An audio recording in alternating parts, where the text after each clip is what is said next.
इसमें भी नजर आ रहा था और गैप डाउन शुरुआत भी हुई बाजार की, लेकिन महज 4 मिनटों में बाजार में रिकवरी आ चुकी है। इस वक्त अगर आप देखेंगे करीब 70-80 अंकों की रिकवरी निफ्टी में देखी जा रही है स्क्रीन पर इंडेक्स, और साथ ही चार्ट्स आपके लगातार हम फ्लैश कर रहे हैं 23,240 के लेवल्स पर। ऑलमोस्ट 70-80 अंकों की रिकवरी, सेंसेक्स 400 अंक रिकवर कर चुका है।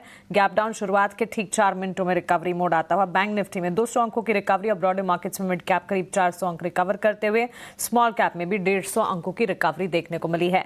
Sector of the day pharma sector, हमने आपको बताया भी था कि Nifty pharma top sectoral gainer हो सकता है और इसी तरह से फार्मा सेक्टर में करीब 3% की गेन्स है। ग्लैंड फार्मा, औरोबिंदो फार्मा, छोटी मझौली फार्मा कंपनियां, हेल्थ केयर, डायग्नोस्टिक, सारी की सारी लेबोरेटरी स्पेसेस पर भी नजर रहेगी और इसमें अच्छा खासा एक्शन देखने को मिल रहा है। डॉक्टर लाल पैथ लैब पर कुणाल की राय भी थी। कुणाल परार ने अपना जब बाजार खुलने से पहले स्टॉक स्पेसिफिक नजरिया बताया था, उसमें डॉक्टर लाल पैथ लैब शुरुआत मजबूती के साथ करता हुआ, तो क्लियरली ये राय जो है सटीक साबित होती हुई नजर आ रही है। सेक्टोरल गेनर फार्मा सेक्टर है, लेकिन सेक्टोरल लूजर की अगर बात करें, आईटी क्षेत्र में करीब 2.5% की गिरावट देखने को मिल रही है।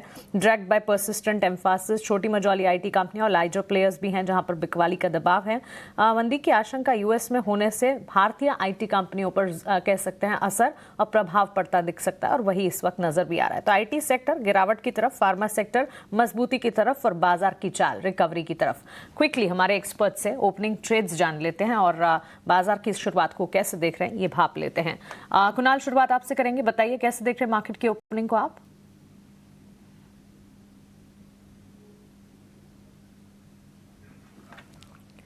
कुणाल प्लीज अनम्यूट योरसेल्फ और बताएं।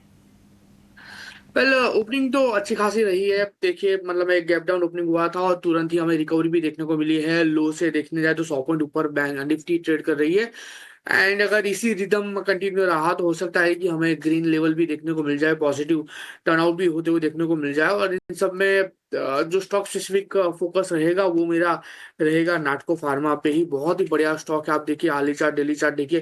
डेली चार्ट पे लगातार पिछले कई दिनों से एक रेंज बाउंड मोमेंटम में है। आली चार्ट पे आज के दिन में ब्रेकआउट भी है, 200 एमए के ऊपर की मोमेंटम भी स्टार्ट की है। सो नाटको फार्मा यहाँ पे खरीदारी करके चलने की सलाह रहेगी। 829 के अराउंड फिलहाल स्टॉक ट्रेड कर रहा है। 807 का एसएल मेंटेन करके चलेगी, क्योंकि आज जो कैफे ओपनिंग दिया है उसका ही लोअर रेंज 807 है, तो 807 का हमारा एसएल रहेगा। 846 हमारा पहला टारगेट है और वो जैसे ब्रेक होता है आपको 873 तक के भी टारगेट नाटको फार्मा में देखने को मिल सकते हैं। सो नाटको फार्मा यहाँ पे खरीदारी करके चलने की सलाह रहेगी।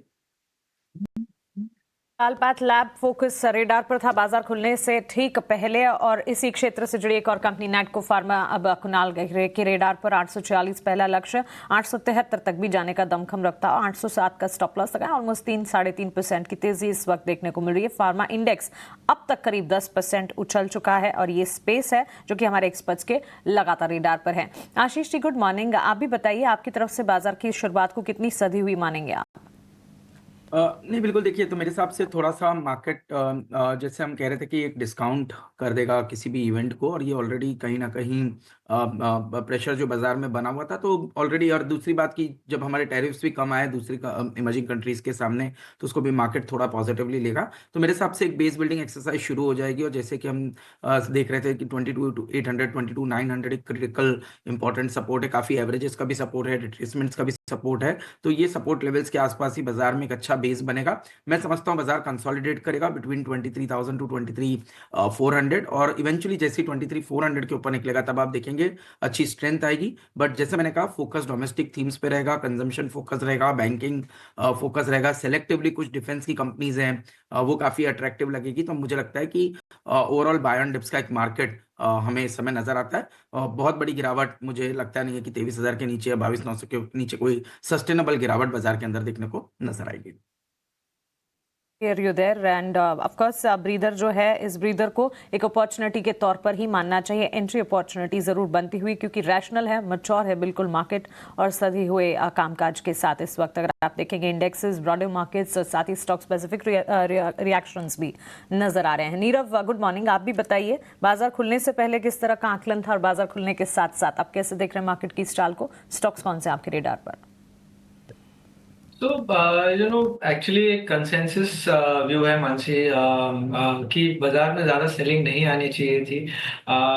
आई still stand by the same view के after the first half an hour और सो एक अच्छा अप मूव मिल सकता है बाजार में। I do see Nifty coming to 23,500 odd levels. So या buy on dips kind of a strategy best चलती है। इसमें आपका जो अभी स्टॉप लॉस बनेगा निफ्टी में वो 23,200 का बनेगा फ्यूचर में। और स्टॉक की मैं बात कर लूँ तो मुझे बीपीसीएल यहाँ से बहुत बढ़िया लगता है। सारे ही ओएमसी स्टॉक्स काफी बढ़िया लग रहे हैं, ब्रेकआउट हो रहे हैं। तो यहाँ से अब करंट लेवल से आप बीपीसीएल खरीद सकते हैं। 282 का इसमें स्टॉप लॉस रहेगा। ऊपर में आई बिलीव 305 तक के इसमें टारगेट नजर आ सकते हैं। ओपनिंग ट्रेड्स के तौर पर हमारे एक्सपर्ट्स की तरफ से आपको टेक्निकल नजरिया मिलता हुआ मयूरेश से एक फंडामेंटल आउटलुक भी जान लेते हैं। मयूरेश, वैसे तो बाजार खुलने से पहले रेसिप्रोकल टैरिफ अनाउंसमेंट की सेक्टर स्पेसिफिक किस तरह से इंपैक्ट पड़ेंगे इस पर विस्तार से शरद ने अपनी बात रखी थी, अपनी रिसर्च रखी थी, जहां auto, pharma, IT, James jewellery और स्टील एल्यूमिनियम का जिक्र हमने किया था। रिविजिट करना चाहूंगी फार्मा और आईटी सेक्टर को, बिकॉज एडिशनल रेसिप्रोकल टैरिफ में फार्मा क्षेत्र नहीं आया, राहत मिली है और उसका सीधा इंपैक्ट आप देख रहे हो। ऑलमोस्ट 10% की तेजी इंडेक्स पर, सेक्टर पर, फार्मा पर देखने को मिल चुकी है। मजबूती का रुझान कायम, 5% का इजाफा। और on the flip side IT sector, अगर मंदी की मार यूएस मार्केट में पड़ेगी तो उसका इंपैक्ट भारतीय आईटी कंपनियों पर पड़ना लाजमी है। इन दोनों सेक्टर्स पर एक टेक आपका फंडामेंटल जरूर जानना चाहेंगे। So Mansi, I think,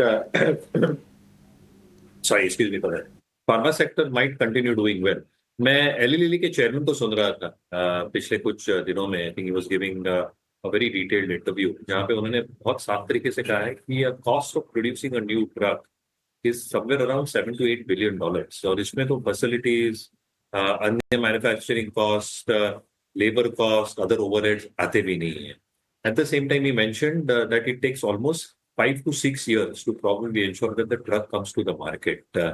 तो आप समझें कि अगर फार्मा पे रिस्ट्रिक्शंस डाले गए जाते थे तो I think the cost of producing drugs not only would have been higher, but it would have been an extremely time consuming process.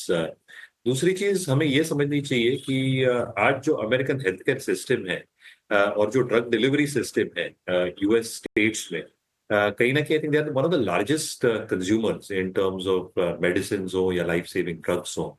तो टू दैट एक्सटेंट अगर cost of these drugs start moving significantly higher, क्योंकि a large part of the population is still not covered under Medicaid, कहीं ना कहीं I think out of pocket is still something which a lot of Americans pay out for.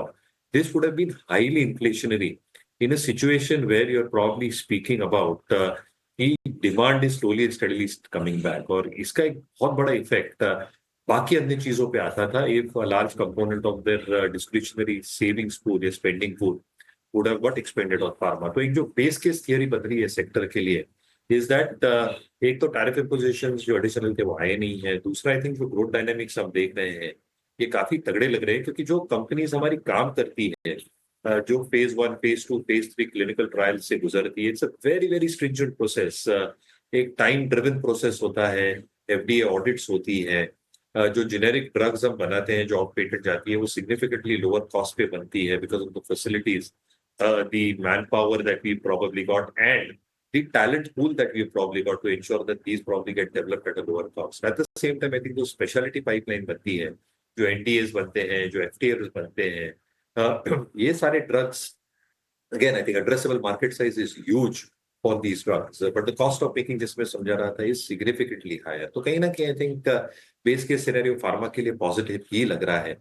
We continue holding stocks like Sun, Lupin in our global portfolios. हमें लगता है I think earnings trajectory post these announcements will get maintained and in fact improve going forward as well. जहाँ तक IT का सवाल रहा, obviously I think if the sector goes through a structural slowdown in terms of discretionary spending, अगर हम एक base के scenario भी मानते हैं कि कहीं ना कहीं डिस्क्रिशनरी स्पेंडिंग कम हो जाती है, तो जो मार पड़ती है इन टर्म्स ऑफ ऑर्डर फ्लोज, जो मार पड़ती है इन टर्म्स ऑफ प्राइसिंग और दीज ऑर्डर्स, ये सारी चीजें सर्कमस्पेक्ट हो जाती है। Obviously I think the sector has seen a large part of selling that has been witnessed by the sector itself. इसलिए सेलिंग के हिसाब से I think large part of the selling is done, यानी जो price damage हम देख रहे हैं ये शायद हो चुका है। मैं देखना चाहता हूँ कि कंपनीज के Q4 आंकड़े कैसे आते हैं, मैनेजमेंट कमेंट्रीज, ये सारे मैक्रो एस्पेक्ट्स पे क्या निष्कर्ष निकालती है, फ्यूचर आउटलुक क्या है गाइडेंस को लेके, और उसके बाद हम कॉल लेंगे। बट कहीं ना कहीं हमें लगता है large part of the price damage IT sector के लिए हो चुका है। शायद एक सेक्टर एक टाइम कंसोलिडेशन से गुजरे and selective stocks might do well within the sector.